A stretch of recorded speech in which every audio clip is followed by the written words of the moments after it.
4 position. In the number 0 car, driving the hallway, Western Concrete, Buick Regal, the only Buick in the field from just down the road in Kirkland, John Sam.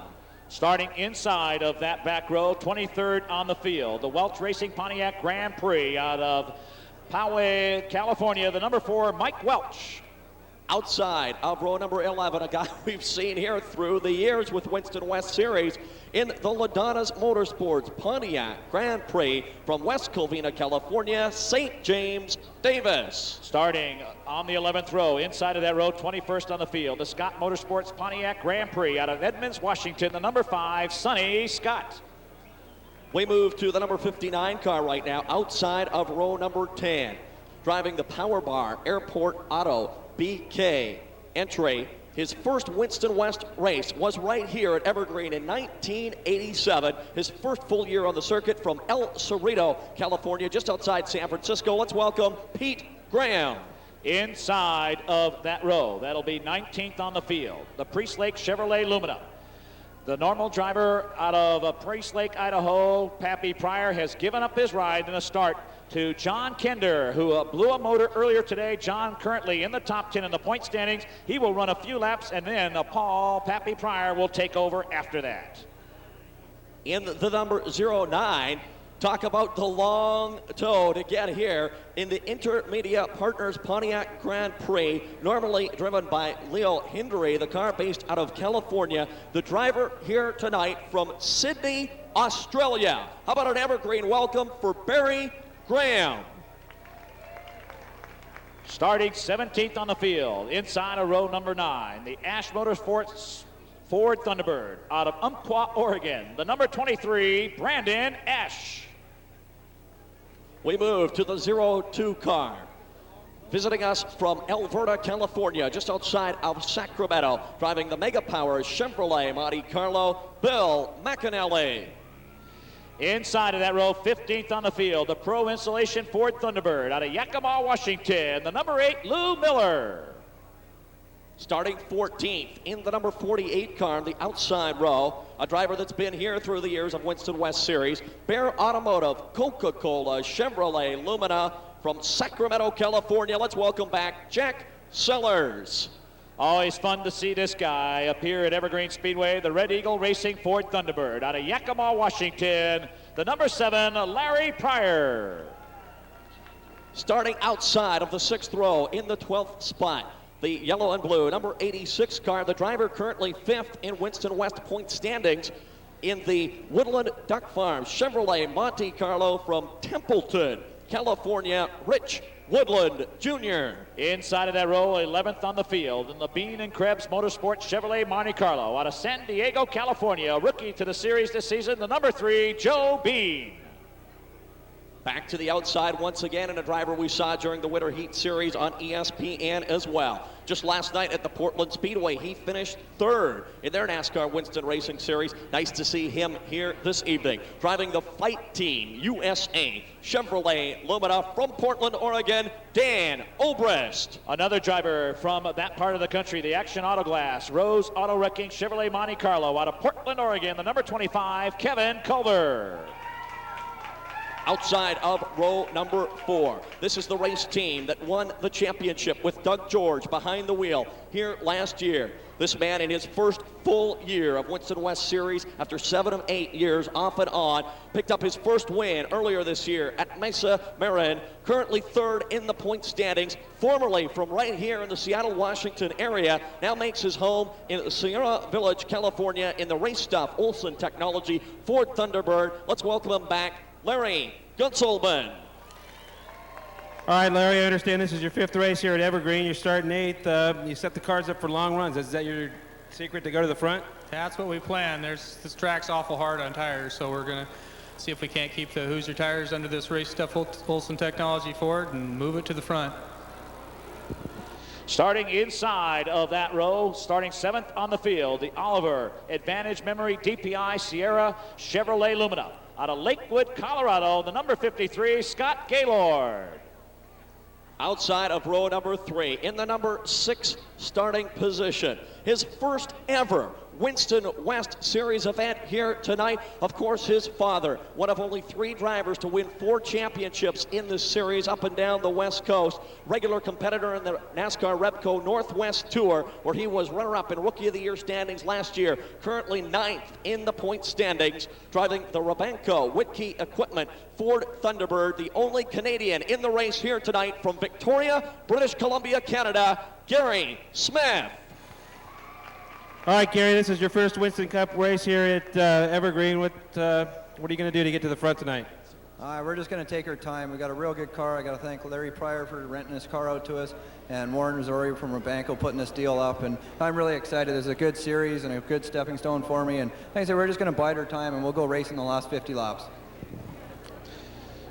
Well, as we hear Gary Smith tell everybody he's going to wait for the last 50 laps. You want to bet? All right, starting inside of that row, 5th on the field. He made his debut 2 years ago in a race car at this very racetrack, the Clearwater Forest Industries Chevrolet Monte Carlo. He's currently 2nd in the point standings out of Kamei, Idaho, the number 1, Jeff Krogh. Your 4th quick qualifier sits in the 4th spot outside of row number 2. One of the few drivers here in this race tonight with Winston West experience on this track for many, many years. He made the trip up here from Southern California. We saw him here earlier this year in the Craftsman Truck Series. Nice to have him back with 1 feature win this year at Madera, California. 2-time track record holder on the series this year, driving the Parts Source, balls out Ford Thunderbird from Anaheim, California. Nice to see him back. Busch Gilliland. And inside of that row, we've talked about him all night long. The Northwest experience is really working for him. Won a couple of weeks ago at Portland, won last week at Portland in his Southwest Tour car, and he comes back to a track that he led most of the race last year until the last lap when that turn 3 wall jumped up and got him. The Golden West Motorsports Pontiac Grand Prix out of Palmdale, California, your points leader. Let's welcome him back to Evergreen Speedway, the 07, Lance Hooper. Lance, last year the Pacific Northwest was your nemesis. This year it looks like it may be the dream come true. Can you make it happen here tonight? Well, I sure hope so. Goodyear has brought out a great tire. The crews worked extremely hard today. We didn't qualify as good as we like, but last year we made it to the almost made it to the white flag, and tonight I hope I can bring it home in the checkered. Starting 3rd, it's a great starting position, obviously, but it's a very long race. You got a lot of great competition out here. Are you worried about anybody in particular? Yeah, there's 21 other cars out here I'm worried about. We're going to go out there and try to save the car and try to be there at the end. That's Lance Hooper starting 3rd, looking for a victory here at Evergreen Speedway. And boy, he thinks that this Speedway owes him one. We'll have to wait and see if that comes true. Well, Scott, it is time now for the front row. Your starting top 2 outside of the front row, making his 2nd Evergreen Speedway appearance of 1996 and his 2nd straight front row starting spot of 1996. The one and only time he will race Winston West this year, only his 4th career Winston West race. Earlier this year, winning the ARCA event at Salem, Indiana. Currently making his home in Concord, North Carolina.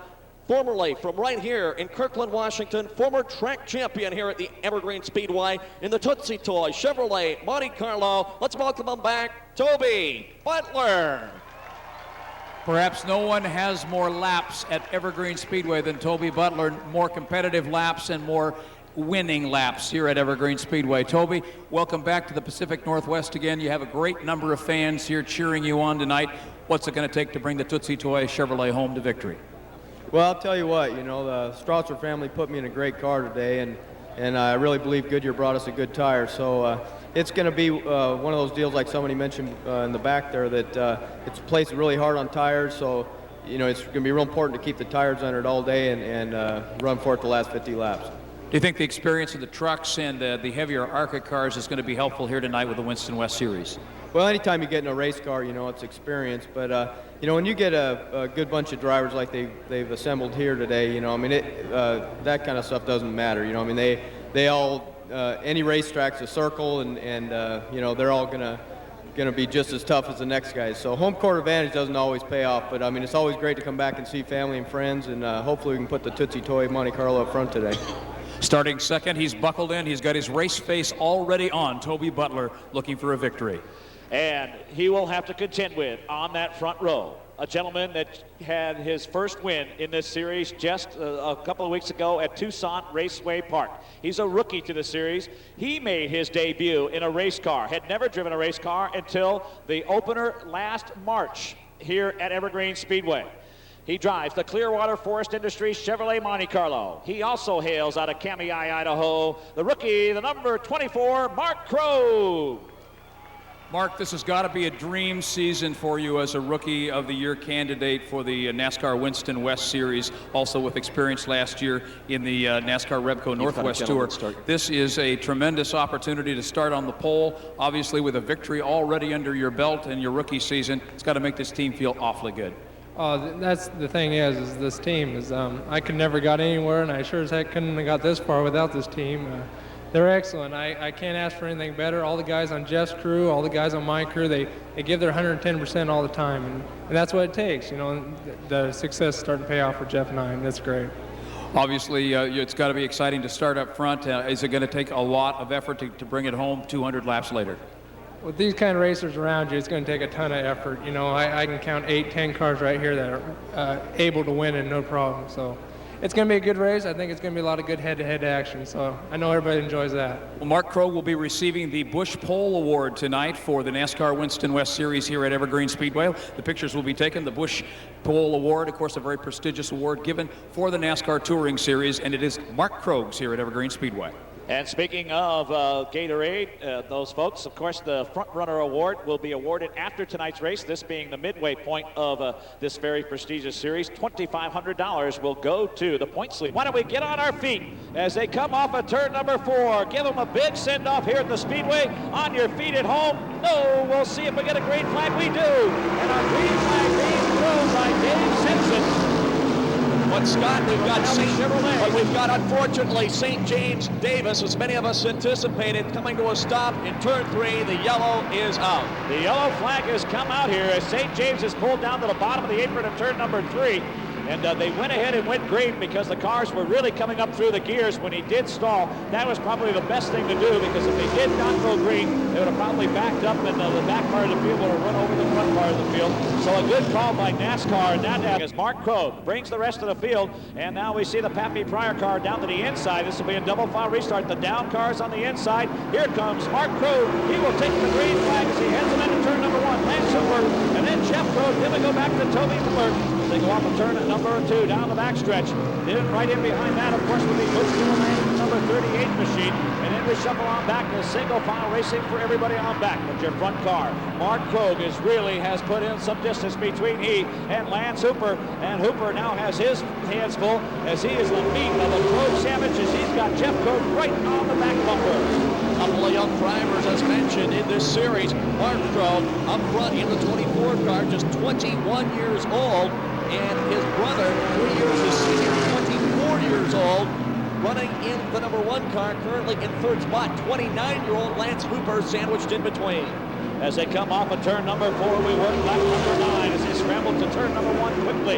It is still Mark Krogh, Lance Hooper. Now Hooper has his hands full because here comes Jeff Krogh down to the inside. They bump, they touch off of turn number 2. Inside goes Jeff Krogh. Outside is Lance Hooper. The Palmdale 07 car of Hooper now will shift on back to 3rd position. He'll try to return this favor off of turn number 4 to the inside of Krogh, but Krogh keeps the door shut. So it's the Krogh family leading this one in turn number 1. And Scott, I know we've got a long way to go, but it's never happened in their racing careers, finishing 1st and 2nd, although it was close 2 weeks ago in Tucson. Mark Krogh won it. Jeff Krogh finished 3rd. They'd love to finish 1-2 tonight, but as mentioned, a long way to go. 10 down, 190 remaining. Well, we see it in Winston Cup. We see the Bodine brothers go at it each and every week. Of course, we see the Wallace brothers go at it each and every week. And sometimes when it comes to take the lead, there is no love lost. They will root each other with the cars, trying to find a way up underneath or up on top. And we've even seen the Bodines knock each other off the racetrack to get by. The first Brickyard 400 2 years ago. So we come up to complete lap number 12 here of this 200 lap event for the NASCAR Winston West Series. And And again, Scott, we'll see if it proves to be true, whether these drivers do in fact let this one shake itself down and see what happens come the second half of the race, or if the majority of them do try and get it on right from the get-go. We've got our top 4 running very close here now. As some lap traffic came up on the backstretch, slowed up your front runners a little bit, and that gave Hooper and Toby Butler a chance to get caught up as they draft down the front stretch. The two Coach brothers drafting right in front of them as they go off to turn 2 here on lap number 14. It's Mark Krogh, Jeff Krogh. Now he pulls up right behind that rear spoiler as they go into turn number 3. As Jeff will look to the inside, Mark keeps the door shut. He'll drift it up the banking a bit. Now he'll go right down to the bottom of the racetrack. He'll try to make the move off of turn number 4. Cannot do it. At the same time, Hooper and Butler are watching all of it in full in front of them. Completing lap number 14 here right now as we begin to get strung out around the field. The entire field now made their way pretty much 3/4 of the way around the racetrack. But as mentioned, your top 4 running bumper to bumper right now. Good close racing action. Well, they're getting a good chance now to shake these cars down a little bit. Got a car very slow off of turn number 4. That will be Mike Welch in the number 4 car. He is going to bring it up on pit road.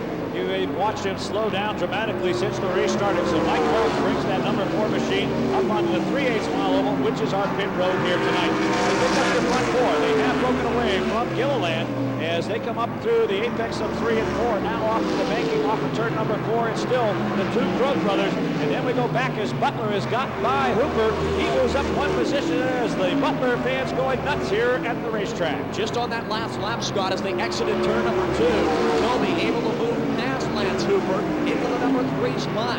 And he really wants this one, Scott. He came home for the truck race. He sat on the pole.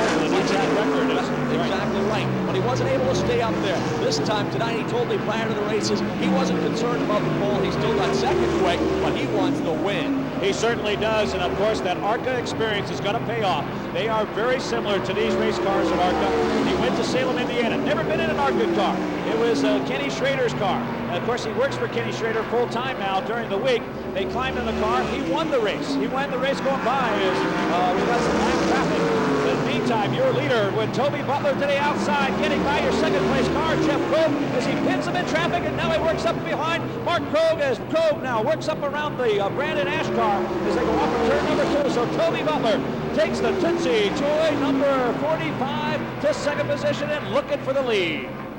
Lap traffic becoming a factor here early, Scott. Mark Krogh has led all 19 laps as we cross the stripe to complete lap 19, but it's Toby Butler, the man opening the fans' eyes, putting them on the edge of their seats here right now as they get around the lap car and exit turn number 2. As they go off of turn 2 down the backstretch, working lap number 20, as we said. Of course, 200 make up the distance, so a lot of racing yet to go. We are talking about Toby Butler. We'll keep an eye on this front place battle as now Butler looks to the inside of Mark off of turn number 4. I'll tell you what, this youngster, Mark Krogh, is really showing me something. But we're talking about Toby. Then he climbed in the ARCA car again. Had never been on a super speedway in his life. Never anything bigger than the 1 mile at Phoenix International Raceway. Climbs in at Charlotte, qualifies 7th as now he looks to the inside of Krogh going into turn number 3, and we got a new leader. Toby Butler grabs the lead off of turn number 3 as he gets by Mark Krogh. Oh my, this is a great car. Remember, this car has been driven by some of the best in the business, and Toby Butler, another one of the greats in the business, takes the lead here on lap number 22. Scott, Mark Krogh drifted a little bit high going into turn number 3, and Toby able to take full advantage of the situation, diving down low to the inside groove to take the lead on this lap number 22. Again, lap traffic really a factor here early on in this one. And we see Joe Bean out of San Diego, California, the Bean and Krebs car. Now that's a car that's owned in conjunction with by John Krebs, who you drove on the Winston West Series for so many years. The rookie, he has brought his smoking number 3 car up onto pit road. We were talking about Toby at Charlotte. He qualified 7th, had never been any faster than like 130 miles an hour, qualified in at 179 miles an hour, 7th, and then finished 4th in the race his first time at a super speedway. Then comes here a couple of weeks later. Schrader doesn't show up for his truck. Of course, Schrader got ill, and Toby climbed in the truck, put it on the pole with a new track record, drifted back, finished, I believe, 5th in the race, had a good run, and then, of course, here he is today with the lead here, and the Butler fans are going nuts. And of course, I work with Mom each and every week. She's our secretary here at the Speedway, and she right now is just in her absolute seventh heaven. As we got 24 laps down, the Tootsie Toy 45. That is a Bill Strop-owned car, and let's go down to Craig Armstrong. Well, Joe Bean's Monte Carlo is sitting here idle with their jack stands underneath the left side. Lots of fluid leaking from the rear end of the car. Looks like a third member has gone awry. We're going to try to get it fixed, get him back out on the track. Oh, bad break for the Bean Krebs car for Joe Bean in that number 3. So he sits up on pit road. The laps ticking off while he sits there on pit road. Well, the next car in jeopardy of going down a lap looks like that 02 car, Bill McAnally. He is not up to his normal speed. He usually runs very well here at Evergreen Speedway. He is about a half a lap from going down to make that a quarter of a lap. Make it right now, because here comes Toby Butler. He is that fast. Toby goes up underneath McAnally and puts that 02 machine down a lap. We got 26 laps up on the board. We got a lot of racing yet to go. Let's go ahead. We'll take a break. You're listening to the Winston 200. Brought to you by Alley Chevrolet and Car Toys at Evergreen Speedway on KRKO.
Will redial and get that connection back to KRKO as they go off turn number 2.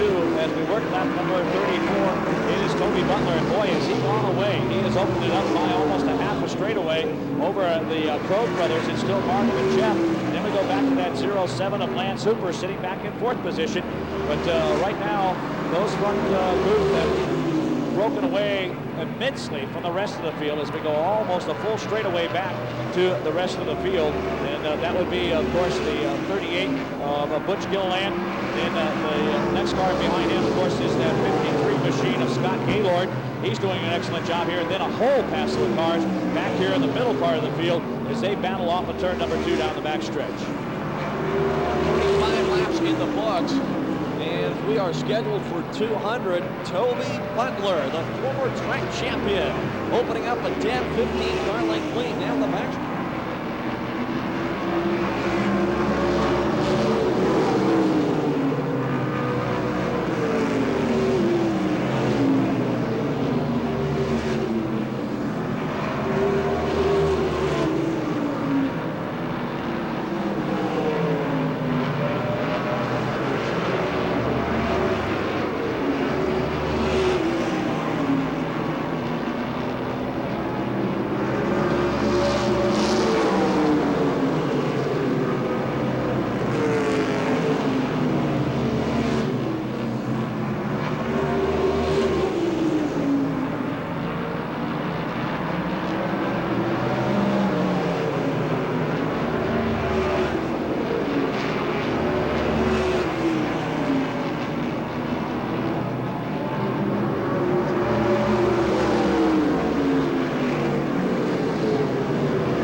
transmission at KRKO, so we'll keep the line up as our leader, the Toby Butler, comes off of turn number 2 down the backstretch. Well, it's a good chance. We talked about it as we're now already 38 laps into this one. Tires are going to be very much in evidence. We got some drivers on Goodyears, we got some drivers on Hoosier tires. Which tires will do best for the drivers? And then, of course, only allow 2 tires per stop on the yellow, and only twice. So who will take on right sides? Who will take on left sides? Sometimes we have seen in this series taking on rear tires. Let's go down and check in with our pit reporters. Craig, you've got a chance to talk to some of the drivers and crew. They're going to try to go about halfway if we do stay green for a while. However, all of them have indicated that they are going to take advantage of any of the yellow flag periods that would happen after 50 laps. We're getting to about that point right now. If there was a caution flag, it would appear that some of the teams would take advantage of that, try to change tires. Otherwise, they're going to try to make it, if it does stay green, around halfway, maybe a little better than halfway. That way the fuel load will be sufficient to get it to the end, and of course the tires will also. Okay, well, thank you very much, Craig, but we have seen the cars do this before. They go about halfway, they stop. But then if there's a late caution flag, you may see some of these guys, especially if you only end up with 5 or 6 cars on the lead lap, and because of the start, they would all be in nose to tail to come in and pick up those 2 extra tires that they have not changed earlier in the race and see if they can make a move. Let's go back down to Robert, check his end of pit road. Yeah, I checked on the guys that are on the Hoosier tires. We're getting the same story here. They're looking for the halfway point, or yellow flags are going to come down and change those Hoosier tires out. So we're starting to see that the Mark Krogh number 24 car has been drifting back through the field. He was at one point up to first, and then he drifted back to second after Toby got by. Then Jeff and Bo Cooper got by him. Now he's a long ways back as he starts to drift back towards the Busch Gilliland car. So Mark Krogh having some problems. We'll have our pit reporters check that out for you. As the 24 car out of Cammy, Idaho, there again, the crew may have said back out of it a little bit, conserve those tires a bit, because we may try to, who knows, in this series you never know what's going to happen. You may have them just come in for a splash and go. We know they'll have to stop for fuel. And when they do, if it's a green flag stop, they may go ahead and just take fuel. If it's a yellow flag stop, they'll go ahead and take on tires. And we're now going to look at Toby Butler making that charge to the field. Now he's out front. He gets to pick his line. He gets to conserve the tires as much as he wants, because he takes the preferred line as he's got the best chance to conserve tires. As we now see Mark Krogh having some problems getting by some of the lap traffic. One of those would be that 8 car of Lou Miller, as also involved in this incident as they came off turn number 4. As they were bumping rubber and tires, and that's the number 86 car of Rich Woodland in the Duck Barn number 86 car. But right now, Gilliland is closed in dramatically on that 24 car of Mark Krogh. Well, we're still not yet 1 quarter through this race. It's got 45 down as we approach 50, which will be the 1 quarter mark. But it is all Toby Butler right now. And right now, there are some cars back in the field that want a yellow flag. They need a yellow flag because they are in jeopardy of going a lap down. Again, Toby Butler really reeling in some of those other cars. Let's go down. Talking with some of the crew members on the Tootsie Toys Chevrolet of Toby Butler, they report that Toby is absolutely having a great time out there. The car is nearly flawless, he reports. No problems, tires feel great. Everything seems to be working well. They're all, of course, seeing this warily, and they're keeping an eye on the car, and they're crossing all fingers and toes, so to speak, because they really would like to see this car do well tonight. Right now, no problem. All right, well, one of the great Toby Butler stories was that race in San Vivian. They are driving the race. Yellow flag comes out. Toby Butler all of a sudden takes off because one of the cars trying to unlap itself behind Toby Butler. And Toby is going like crazy. The crew comes out and says, Toby, stop. No, I got to keep up with the guy that's leading the race. He said, Toby, no, he's a lap down. You're the leader of the race. So he's having an absolute dessert time out there as Toby Butler leading this one. A lot of lap traffic in front of him right now. One of those being the number 12 of Dan Obrist. Also Larry Pryor and his Red Eagle number 7 Ford Thunderbird.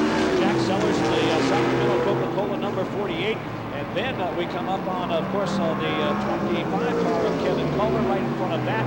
So a big passel of cars, and this is the passel of cars we've been talking about that is running the middle part of the field. So right now, Toby Butler really putting them down as he puts two of those cars down. As he works up around the outside, also the number 5 car involved.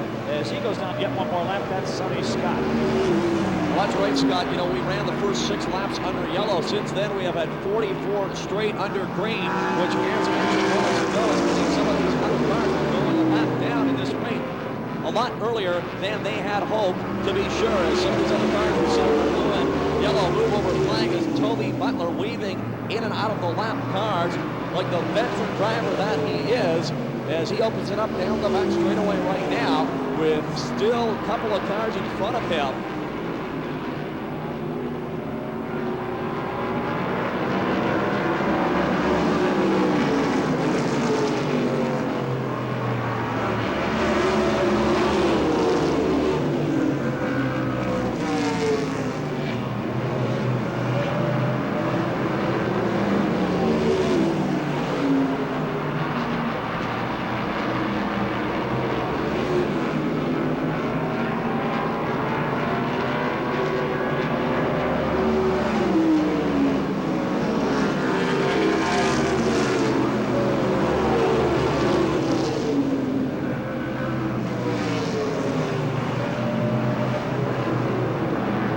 We're back here at Evergreen Speedway. We apologize for a problem at the station at KRKO. They lost power momentarily, and that kicked us off the air. We're back here. We're working lap number 53. Toby Butler is still our leader. Let's go down. Craig Armstrong, he's got, and a yellow flag. We got a yellow flag out on the racetrack here on lap number 54. We look around the racetrack. There's not a car involved in this one, so there must be some debris on the racetrack. And number 4, they'll look for the green flag as they come off of turn number 4. As Jackie O'Neill will look them over, the official starter for the series. Again, the down cars are on the inside, the up cars up on the outside grid. That's how they start here in the Winston West Series. And that is the Busch style of restart, not the Winston Cup style. Winston Cup, they put the down or the up cars on the inside and the down cars on the outside. And I think Dan Obrist thought he was on the lead lap because he didn't want any part of that inside groove, a little bumping and banging just as the leaders were coming by.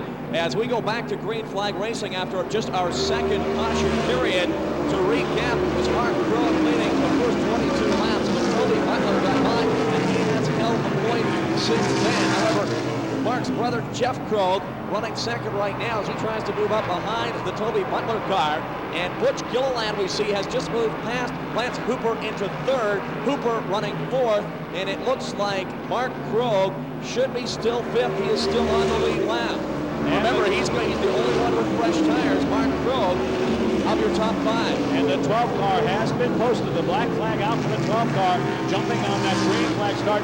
And again, in his defense, but I think he was trying to say that I am the lead car on that down lap, and he was trying to get a hold of ahead of the other car. When he did, to speed up a little bit, he got ahead of the leader. Well, that ends up being that you got by the leader, and so he is being black flag being posted right now. He and his crew are arguing the case, and another car being black flag, and that's the 7 of Larry Pryor, and he's heading to that black flag immediately as he pulls up on pit road.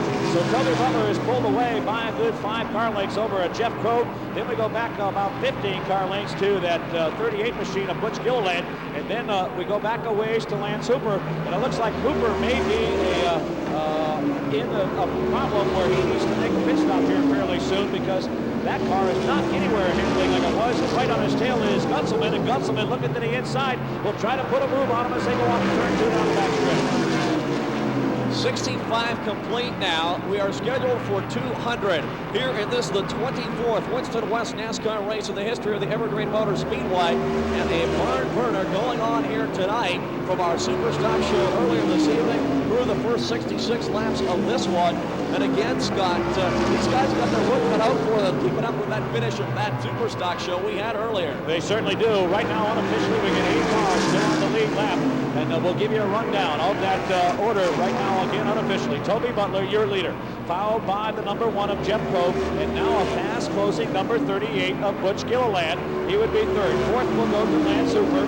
5th will go to Larry Gunselman, number 37. 6th will go to the number 79 of Gary Smith, and then Romanko, number 79. Oh, what a great job for that young man. And then the number 24 car of Mark Krogh on the lead lap. Also, we believe possibly the 53 may still be on that lead lap. We're not sure. That would be our 8th car right now. But we do know definitely the 45 of Toby Butler, the Tootsie Toy, number 45. Oh, Bill Stropp's got to be an excited gentleman because he's been competing here for so many years in the Northwest. He had Herschel McGriff drive for him in the start for a couple of years. And then, of course, what was that guy's name that drove that thing? I forget his name here. Something about to do with Dale and Teresa Earnhardt's truck. Mr. Excitement. Yeah, we'll get that. Ronnie Hornaday. Yeah, Ron Hornaday, too. And of course, kidding, ladies and gentlemen. And of course, he won the first race of this year back in January during the Winter Heat Series in Tucson in that very same car. Exactly right. And the other thing again, Scott, here out of your top 8. Turn number 1, we got one car. Kevin Culver sliding up off of turn number 1, collecting the outside retaining wall. Culver and the 09 car coming in contact with each other, going into turn number 1. And Kevin Culver coming down the racetrack. The 09 was there, the old typical accident, not knowing the other guy is there. And now Kevin Culver sits up the outside of the racetrack, up against the outside wall. He drifts it down the bank and gets the car fired back up, and will continue on. But our 3rd yellow flag here comes out on lap number 70. Then we go back to the 24 of Mark Krogh, and showing up on that outside line is still that 53 car on the lead lap. And of course, that's Scott Gaylord out of Lakewood, Colorado. Green flag. This is lap number 76. Starting to get closer to that halfway point we've been talking about. But again, we've had some laps under yellow here. So, maybe you can go to that 105, 110 mark before you make that pit stop. We've just finished our 3rd yellow flag, Scott, as we come up now on the 75th lap of racing. It's Toby Butler with a clear racetrack ahead of him now in what he believes will be his only West appearance of the 1996 racing season. You talk about versatility. He's already been in a truck this year here. He sat on the pole for the truck race here in May. He won the ARCA race at Salem, Indiana, and now here in a Winston West car as Butch Gilliland has gone into 2nd spot now, coming off of turn number 4. Butch Gilliland moving to the inside around Jeff Krogh for 2nd. And Scott, let's talk for a minute about Butch Gilliland. He knows this racetrack very well. I mentioned it in our opening introductions. One of the few drivers here on West racing experience here at Evergreen. It could be a factor this It definitely could be a factor, and of course he's in a very good car. He's had some Craftsman Truck Series experience. That gives you a lot of experience on how to preserve tires. So right now we have 19 laps that have gone under yellow flag. We're talking about preserving tires right now. Gilliland is making those tires work. The question is now, the 37 has gotten by Lance Hooper, and now of course is Larry Gunselman. He and the 12 car of Oberst almost getting together down the backstretch. The number 1 car of Jeff Krogh, he has been washing way up to the top of the racetrack, and that's what opened the door for Gilliland. And Scott, something that's surprising me here, again, out of your top 8 cars on the lead lap, Mark Krogh, the 24 cars, the only one that came in for 2 new tires. Those tires have not seemed to help him much here in the last 5 laps or so, and that's surprising. Well, again, they also not only got some tires, but remember a wedge and a half or whatever around, and they may have gone the wrong way, but he's also been mired in some traffic. Now he makes the move on Gary Smith as they come off of turn number 4. He's got Hooper. Smith looking for some room around Hooper. Lap traffic in front of him, and right now Mark Krogh making hay while the sun is not shining, and now he and Hooper get together in turn number 1, but Hooper a great save. Now Mark is not going to give up. He takes another swipe at him, misses this time as they go off for turn number 2. And as we watch that now, we focus our attention to turn number 4. Butch Gilliland right up on the bumper of the Toby Butler car, your race leader. They run nose to tail down the front straightaway. As they head into turn number 1, Gilliland has really reeled in the number 45. He dives to the inside. He'll take the lead here on lap number 82 as they go down the backstretch. Butch Gilliland takes the lead away from Toby Butler. They're still side by side, though. Butler is not going to relinquish this lead very easily as they come off of turn number 4. They stay side by side. Gilliland on the inside, Butler up on the outside. They're going to come across the line almost simultaneously. Butler will win the battle by mere centimeters and takes the lead back as they go into turn number 2. But Scott, they want to be racing like this here right now and using up those tires again. Neither of them have been in the pit area yet. As they battle back and forth, But look how well those tires are performing here on lap number 82. I guess that's a great. That'll trouble on the backstretch. We got one car spinning off the backstretch. It's Gaylord. It looked like Gaylord. Scott Gaylord spinning off the backstretch wall in a cloud of dust, but he's found a gear and he's going again. And he stays on the lead lap, and now we got two other cars involved. Going off of turn number 2, that's Happy Pryor and the number 59 car involved as Pete Graham. They hooked bumpers, really, is what they looked like as they went into turn number 2. I think they saw the cloud of dust and both got on the binders and prematurely, maybe. Graham got sideways and Pappy, and Mark Krogh made that stop early on, so he's got quite a few laps on his tires. So the green flag comes back out as we work lap number 88, or make that 89 as 88 clicks on the board when the field comes across.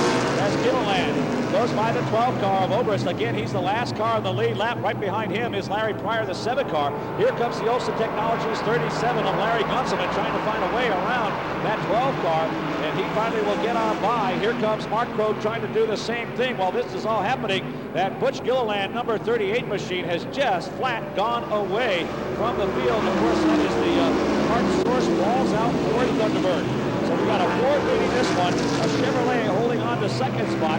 And then we got one car now back off the pit road. Scott Gaylord, after that spin, he has made about 5 or 6 stops here, so they must have a problem with the race car. Yes, that should put us now with 7 cars unofficially on the lead lap.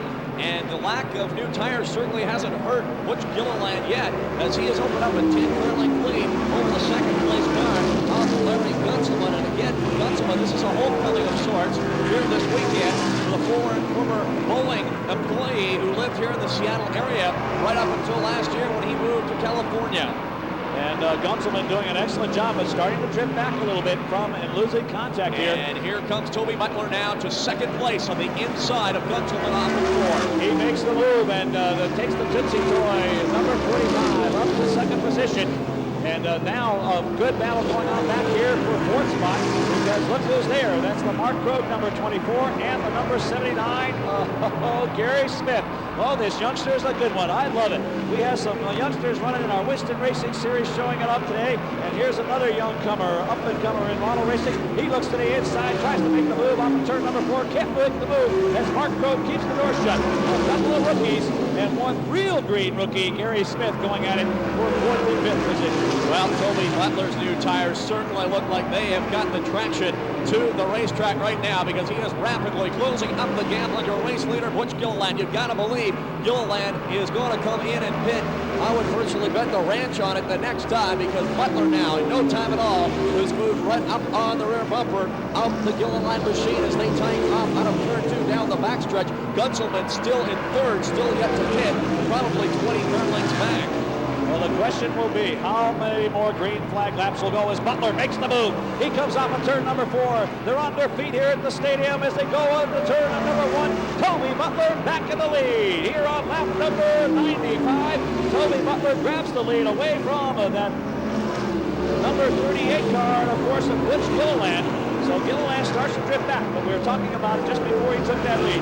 How many green flag laps are we going to go now before the next yellow comes out, or will Gilliland have to make a green flag stop? You know, it could come back to haunt Butch Gilliland, Scott, that he didn't come in the last time. It all depends on how long we go green here this time. Or it could be in his favor. He could be out there with the freshest tires at the latter stages of this race.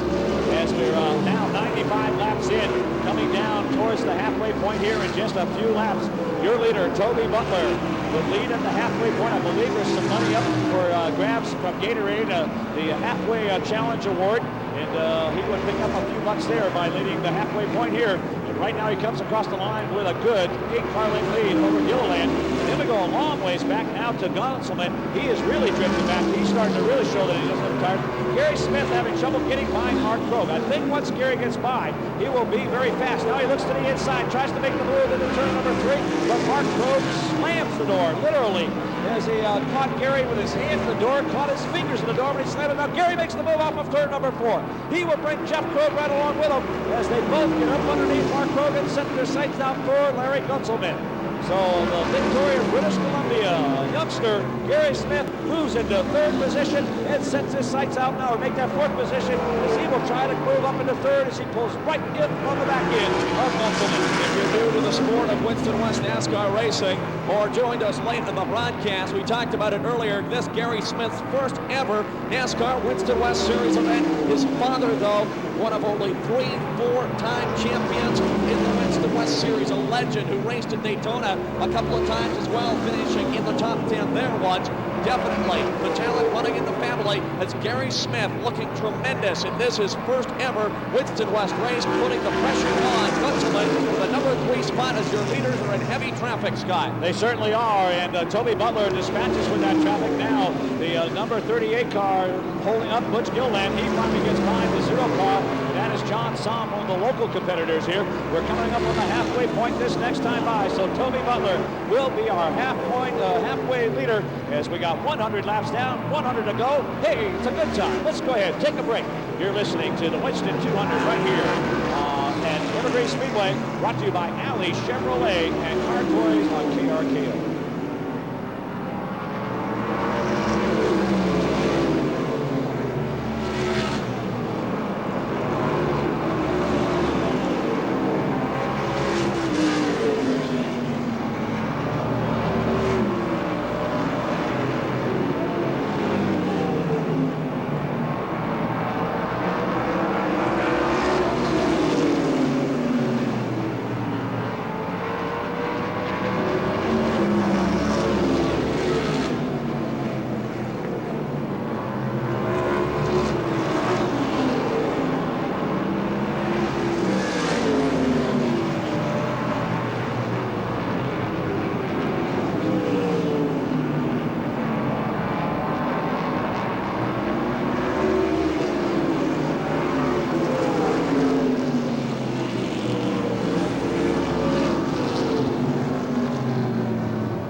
Certainly could, and he's got the lead now as he takes the road. Banco, number 79, to the start-finish line with the lead. He brings Jeff Krogh right along with him. The Clearwater Forest Industries number 1. The 2 of them nose to tail as they go off on turn number 2. We got one car. They got a late pit stop here. That's a 09 of Leo Hendry out of Atherton, California, as he heads off onto pit road. And I said that's Barry Graham out of Sydney, Australia, driving that car. Leo Hendry, normally the driver. That's right. And again, Scott, let's give full marks here to Gary Smith as we have a change for the lead coming down the front straightaway. Jeff Krogh, just as we're giving credit to Gary Smith, he gives up the lead to Jeff Krogh, and look who's right back in the picture, your pole sitter, brother Mark Krogh now on the outside of Gary Smith. We've got the Krogh brothers running first and second, Scott. And right now it's Gary Smith and Toby Butler side by side for third as they come off on turn number 4. Butler will take the number 45 Tootsie Toy, number 45 machine to third as Gary Smith drifting back just a little bit. Here comes the number 38 car looking down to the inside. And of course that's Butch Gilliland, who had led a few laps here earlier. Remember, Gilliland has still not taken on tires, according to our pit reporter Robert Laird. Just some fuel on Gilliland's car. But right now it's still Jeff Krogh, Mark Krogh, and then here comes Butler. Did we see this one time before, the 2 Krogh brothers leading this? And then Toby went flying by him. And Toby again looks to the outside of Mark, can't make the move halfway down the backstretch. What a strange turn of events here, Scott. It really is, because Gary Smith not making a pit stop the last time as the Krogh brothers now side by side down the front straightaway. Is blood thicker than water? We'll soon find out as Mark gets back the lead with Toby Butler right behind. What a race, Scott. And Toby now moves up in the second. Jeff Krogh shifts on back to third. He stays right with him. Now Butler to the inside of Mark Krogh into turn number 3. He'll make the pass on the youngster one more time, and Toby Butler back in the lead. So right now, he has got 5 points for leading this one. He led at the halfway point, and he's looking for the points for leading the most laps. And of course, the lap he really wants to lead is that 199th lap, 200 lapper. As they come on bottom turn number 2, we work lap number 114. It's Butler, Mark Krogh, Jeff Krogh, Gary Smith, and now the 38 is not moving up as quickly as he was. Of course, that's Butch Gilliland, and now we're starting maybe to see those tires not working as well. He may have the horsepower, but he just can't work his way by them with those stale tires. Be real interesting to see how this one sorts itself out over the second half of this race. Again, if you just joined us, we are just past the halfway point, 114 complete. We go 200 here tonight at the Evergreen Speedway in Monroe, Washington. KRKO Radio in Everett and the track public address system here at the Speedway. What a great night of racing, Scott, it has been so far. Well, I was just doing a quick count from my visual vantage point up here at the top of the tower. I only see 5 cars on pit road that are out of this race. And some of those not out of the race, of course, they're still working on it. One being the 0 car of John Somm. Now we see the 5 car of Sonny Scott. He is going to put it back out on the racetrack. So we're now down to just 4 cars sitting up on pit road. So attrition not taking its toll here. A lot of cars left out on the racetrack. As we work lap number 117, Toby Butler, Mark Krogh, they have really pulled away from Jeff Krogh on this restart. Now Gilliland to the inside of Smith, off of turn number 2 down the backstretch, and he will move up 1 spot. Gary Smith will settle back right in behind him. The 2 of them draft up into turn number 3. Gary Smith to 5th position. Those are your top 5. We have 7 cars on the lead lap, running in 6th spot. It's the current point leader, the only 2-time winner on the series, Lance Cooper, again looking to make amends for last year's Northwest-Southwest Tour race here when he had $10,000 virtually in his pocket, only to have a tire go down with 2 laps to go. He runs 6th and running 7th, still on the lead lap, is Larry Gunselman. Again, the only driver out there that has only changed 2 tires amidst your top 7. Again, 7 cars on the lead lap as we approach lap 120 with 80 laps to go. Alley Chevrolet is proud to have a part in bringing you tonight's races. Alley Chevrolet is closer than you think. Only 30 minutes from Evergreen Speedway in Lake City, or only 8 minutes if you use their Alley Chevrolet Super Stock that runs here with each and every week. Alley Chevrolet on Lake City Way in North Seattle. So let's go ahead. Good time to take a break because we got 119 laps up on the board. 120 as your leader will come off of turn number 4. And next time by, you're listening to the Winston 200, brought to you by Alley Chevrolet, Car Toys on KRKO.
Back here at Evergreen Speedway. We just clicked on lap number 123. We worked lap number 124. While we were gone, Toby Butler, your leader, and what we were talking about, is this really Toby Butler's race to lose? Because he right now has this race in hand. The car is absolutely flawless at this point. But you got to be questioning some of the strategy that's been going on. Craig Armstrong, you were talking about it. You're the one that brought it up down there. You're right down there where these leaders are all pitting. Toby Butler, as you said, has really got this car dialed in, but there's some strategy being played out on that pit road. Well, definitely so. Toby Butler's got fresher tires on all 4 corners, as does Lance Hooper, although Hooper right now does not have the handle that Toby Butler has in that Tootsie Toy Chevrolet. The car is handling absolutely marvelously at this point. But let's talk about the other 2 cars that do not have right side tires as of yet. And that would be the 79 car of Gary Smith. Smith just has left side tires, and then Larry Gunselman's number 37, which right now is frankly in danger of going down a lap. That may have been a mistake not to take on those right side tires. He had a terrible loose condition. It doesn't seem to be solved too much above what it was prior to the pit stop. Then, of course, there's the Gunther, rather the number 38 Strop Motorsports Butch Gilliland equation. No tires whatsoever, just fuel. Is this going to be the real story? However, even if he was able to take on right side tires, which would be the tire of preference for the final few laps here at the Winston 200 at Evergreen Speedway, will that be enough to overcome the advantage of fresher left side tires with a 79 car? Well, the 45 car, I should say, Toby Butler. I think that's really the question we have yet to answer. We've got about 73 laps remaining, and it will be interesting. Well, you're going to take one driver out of that equation. Larry Gunselman has gone down a lap to your leader a lap and a half ago. So Gunselman, basically, they did not do the right things on that race car. I think they needed to take on right. They needed to make some chassis adjustments. They did not make the right ones because that car, as Craig reported, is all over the racetrack. And he has lost contact even already with your leader. So Larry Gunselman, the last car on the lead lap. Now we're down to 7 cars, I believe, on the lead. That's 6 cars on the lead lap. So Gunselman will take out of that equation, but we still got a real Donnybrook maybe developing. Gary Smith is very much in the equation. The 38 of Gilliland is in that equation. And of course, Gunselman was, but no longer. Scott, you're exactly right. It'll be interesting to see what does happen as we hit 130 now, 70 laps to go. Toby Butler is a rocket ship, no question. He's got the setup, he's got the fresh tires, and he's got 15 car length lead on Mark Krogh. Jeff Krogh running third, but here's the story now. Running fourth and still staying in contention. Butch Gilliland still running fourth, not looking that bad, considering he is still on the original tires that he qualified on some 5 hours ago. Right, so again, but he's got to be wondering right now, everybody seems to be running very, very smoothly out there. There are some lap traffic situations going on out there. We see Larry Pryor now going around the 79 of Gary Smith. Now, Larry Pryor made a couple stops. Now also here comes Hooper to the outside of Smith. So you're wondering now if a tire may be going away on the Gary Smith number 79, the Rabenko.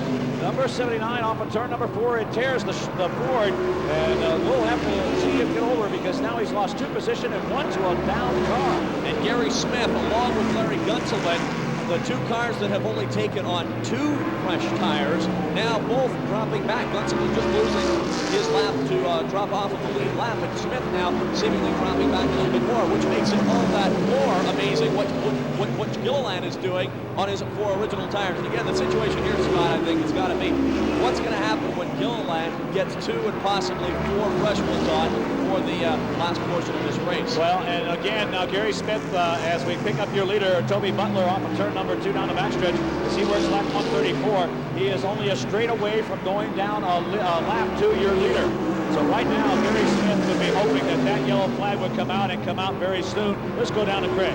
Well, Gary Smith is indeed hoping a yellow flag will come out right now. The crew is really nervous. He is running out of tires, according to the crew chief, running out of tires really fast. They need right sides desperately.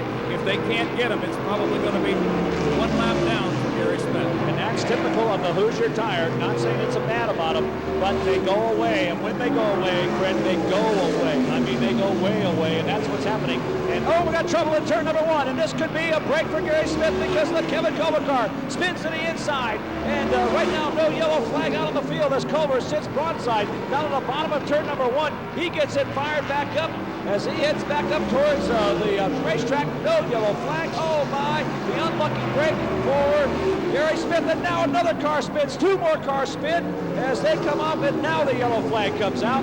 And involved in that incident were the 59 car as they got on the fighters, Pete Graham, and one other car, and I believe that's Jack Sellers' number 48 in the Coca-Cola Sacramento entry. As they come off of turn number 4, your race leader, Toby Butler, takes them off of turn number 4. The down car's on the inside lane, the up car's up on the outside lane. Toby takes them into turn number 1, your leader. Second spot is Mark Krogh, and here you know a guy we have not talked about in a while. Up into 3rd spot, Lance Hooper. He's been laying in the Tullywampers, just letting all of this unplay. Let everybody, let him talk about Toby. Let him talk about Krogh. And now he makes the move on Krogh for 2nd spot as they go into turn number 3. Off of the 4th turn, it is still Toby Butler, but as you mentioned, Scott, Lance Hooper is the man on the move.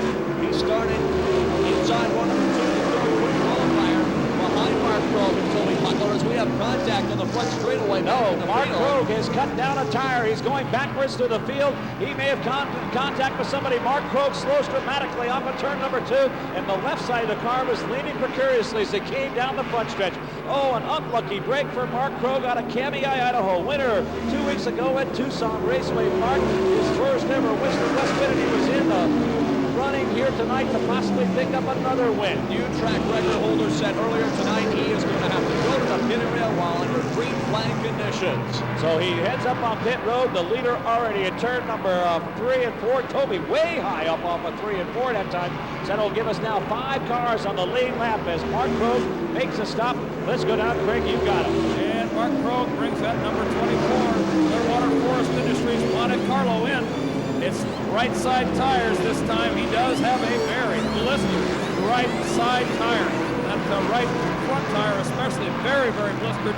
New Hoosiers go on the right side. There's a little bit of damage to the right rear that may have had something to do with it, but off and away he goes now. A costly stop for Mark Krogh. Oh, and so unlucky, but Jeff Krogh, the Krogh family still represented, and now he tries to take second place back from Hooper. They're side by side off of turn number 2.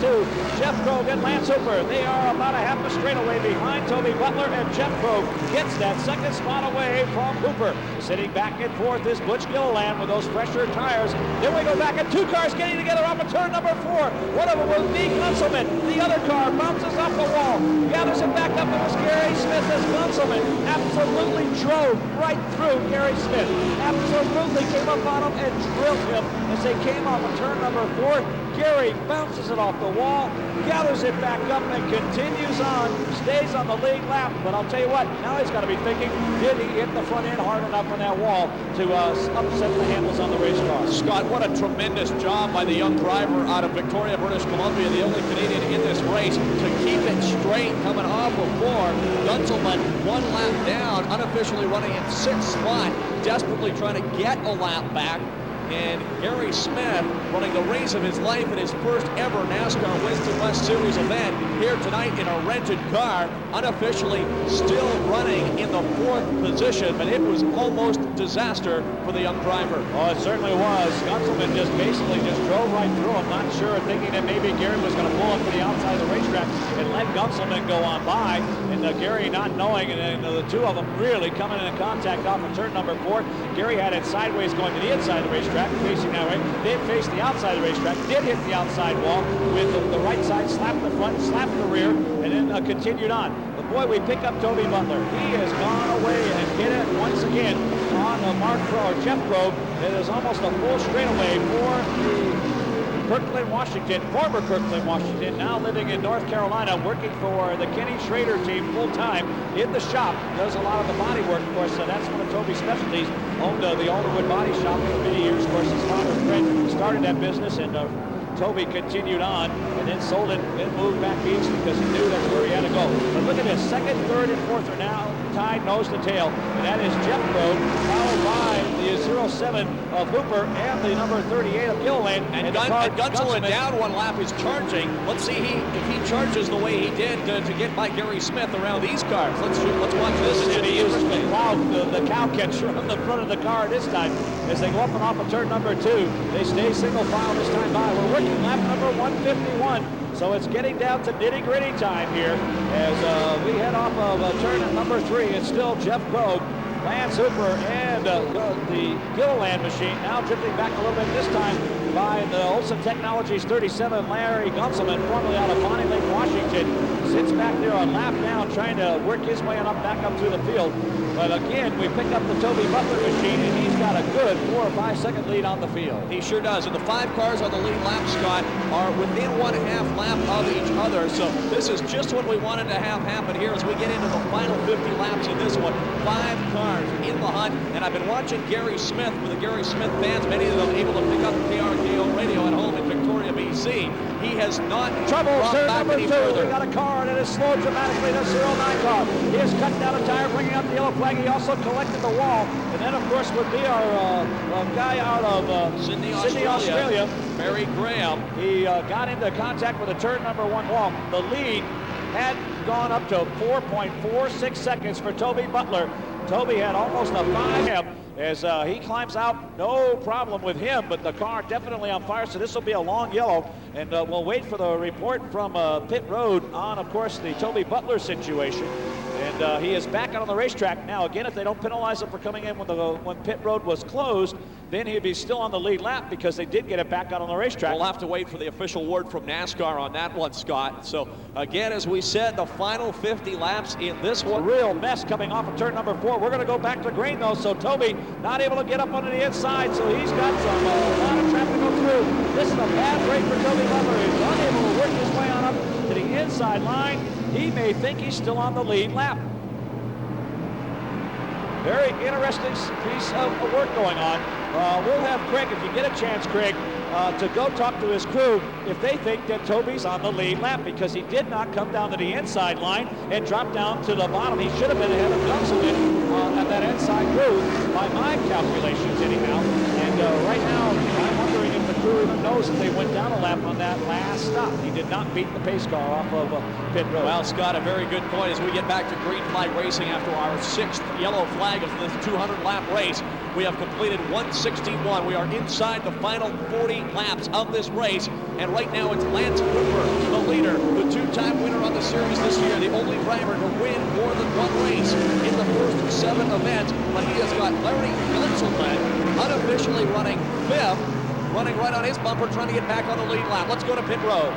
Well, apparently there is some confusion in the Toby Butler pit as to whether he is a lap or maybe even 2 laps down. They're debating that right now, and there was enough confusion as to whether it was lead lap, 1 lap, or 2 laps down that Toby really did not know exactly where he needed to start. He may have even assumed he might still be on the lead lap.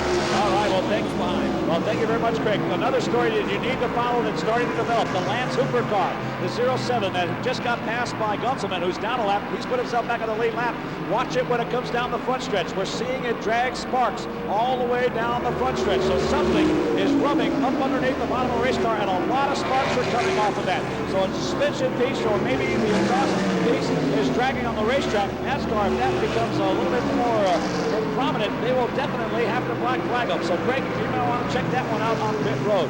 Oh boy, that's the way Winston West is. Are there enough stories going on here right now, Scott? We have got all kinds of different stories shaping up here. And now Hooper and the 1 car get together turn number 1, and what a save by Lance Hooper as he and Jeff Crow got together. They were totally sideways. Gary Smith in behind him. He moves up behind Jeff Crow. He's going to try to take over that next spot. Here comes the number 38 of course, Butch Gilliland. And then right behind him is Toby Butler as they come off of turn number 4. The front 5 cars tied nose to tail. It's Hooper, Jeff Crow, Gary Smith, Gilliland to 38, and Toby Butler to the outside, trying to get himself back on the lead lap. I can't believe Lance Hooper was able to save that one. Great save. You talk about it in the Stanley Cup playoffs. We saw it here at the Evergreen Speedway as Jeff Crow got into the back of Lance Hooper, somehow going into turn number 1 at over 120 miles an hour. Lance Hooper able to hold on to the lead. Larry Gunselman, as mentioned, is back on the lead lap. We're back to 5 cars on the lead lap, and your top 4 are nose to tail, completing 167. Let's go to pit road. We'll talk to the Golden West Motorsports team from Lance Hooper about the sparks coming out of the bottom of the car, the front stretch and back stretch. They say it's just a Heim's joint that might have broken and is dragging. Not a big deal. They're not worried about it down here.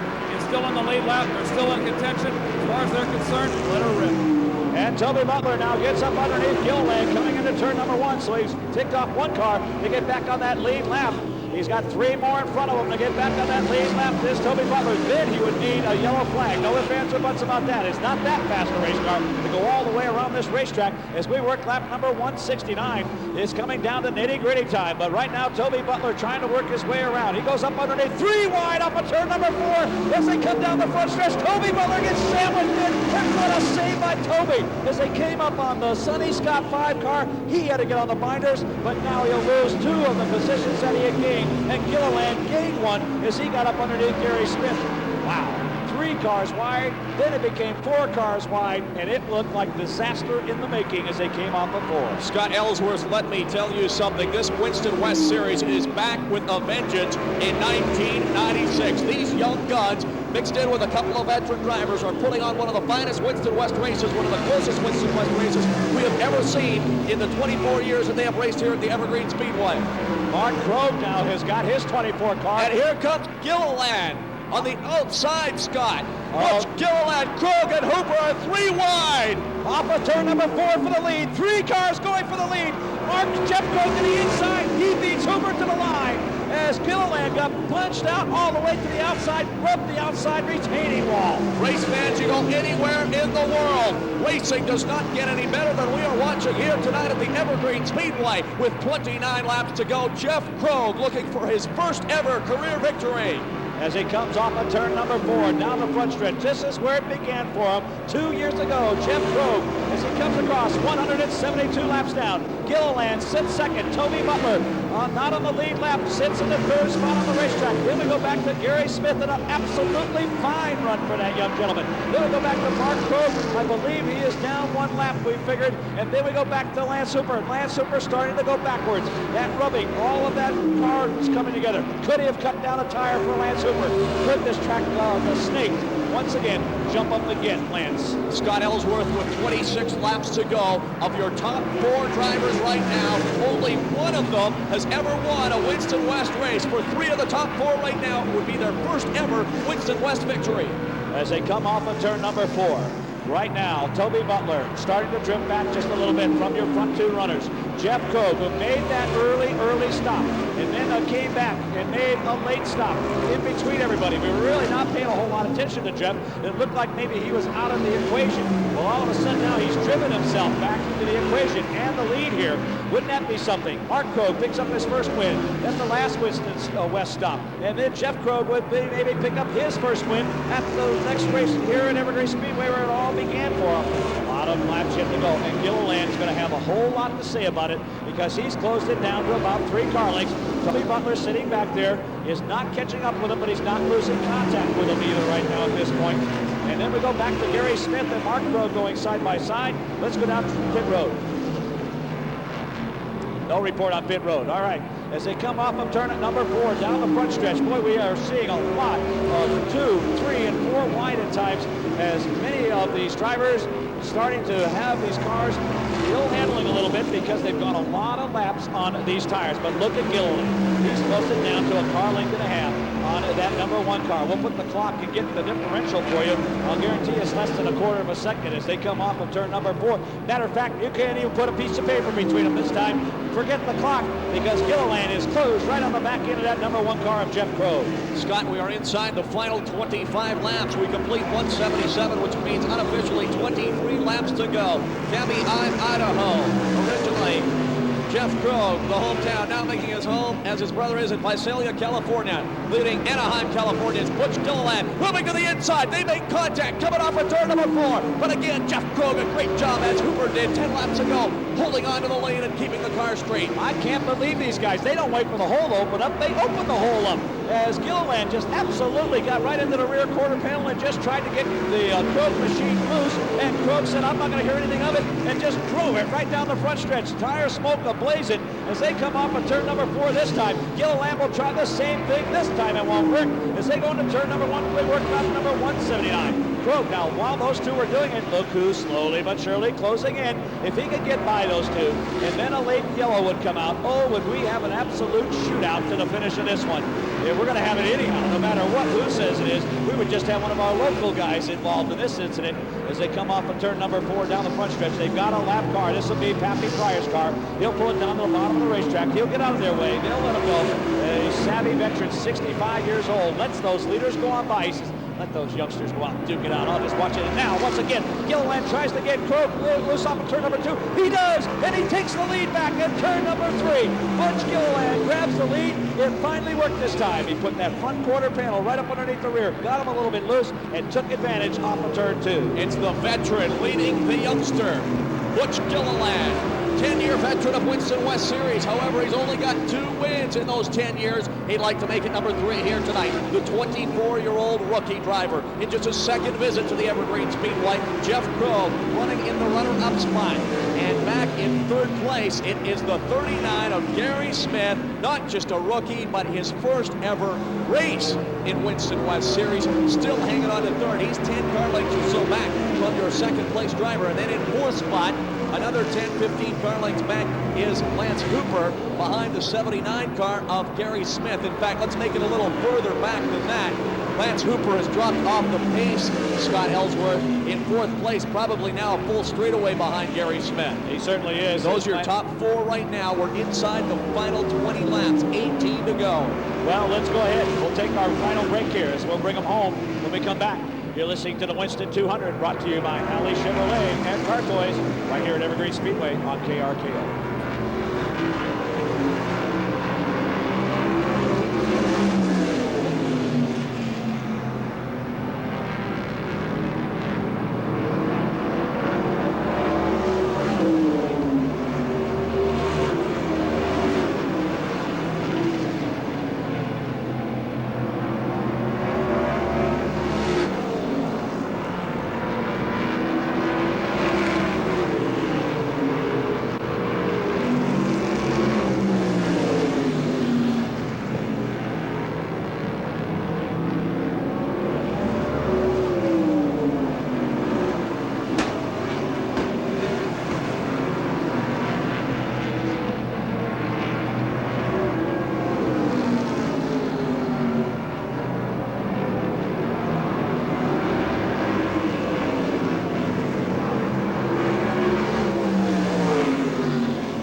To go, and it's going to be a shootout. Gilliland takes him off of turn number 4 as they come across the line. He gets a good jump. Here comes Jeff Crow. He fouls back a little bit. His brother Mark, one of the lap cars, gets between he and the leader.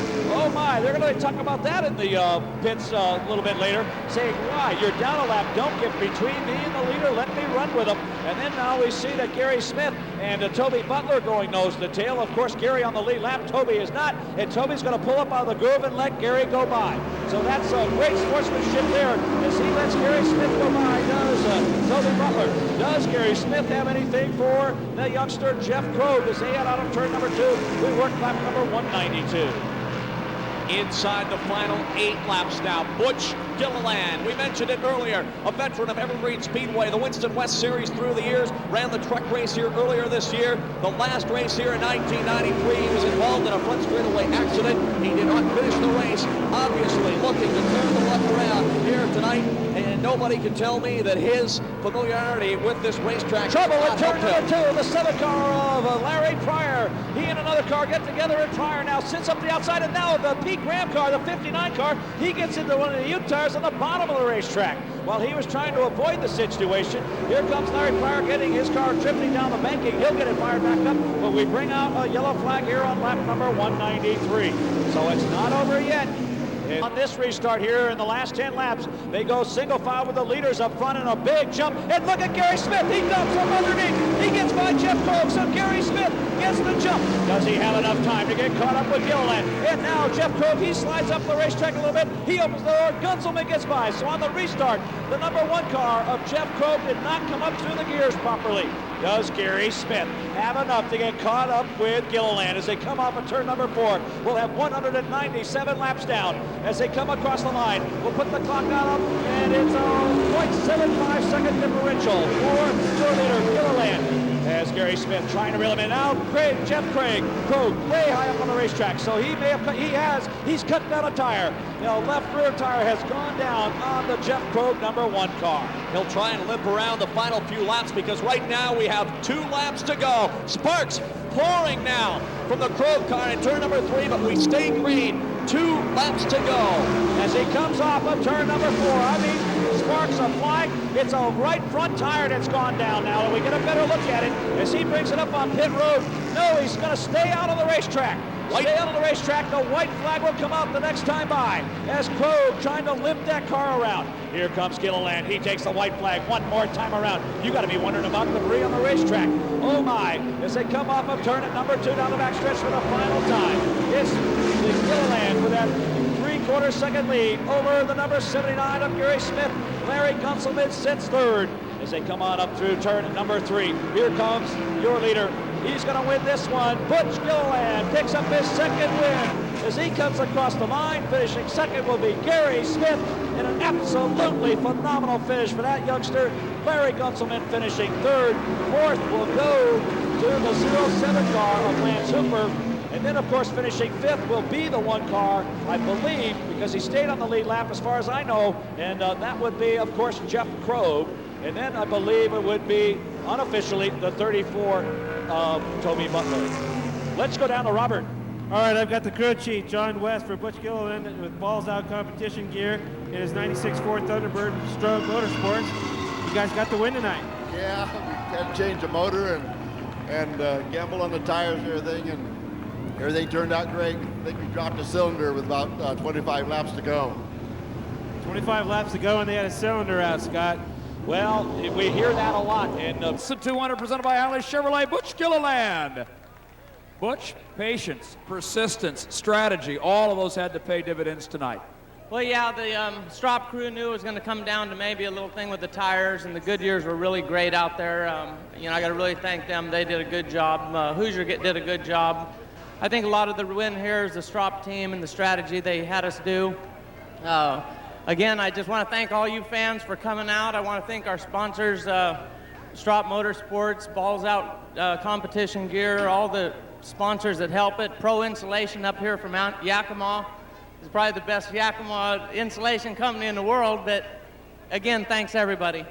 There was a time, obviously, when you were thinking, gee, do I have enough tires to go? I know you were one of the last cars to come in and get tires. You got fuel, but you didn't come in. We were speculating, how long is it going to be before Butch Gilliland comes in and gets tires? Was that a specific strategy that you were following?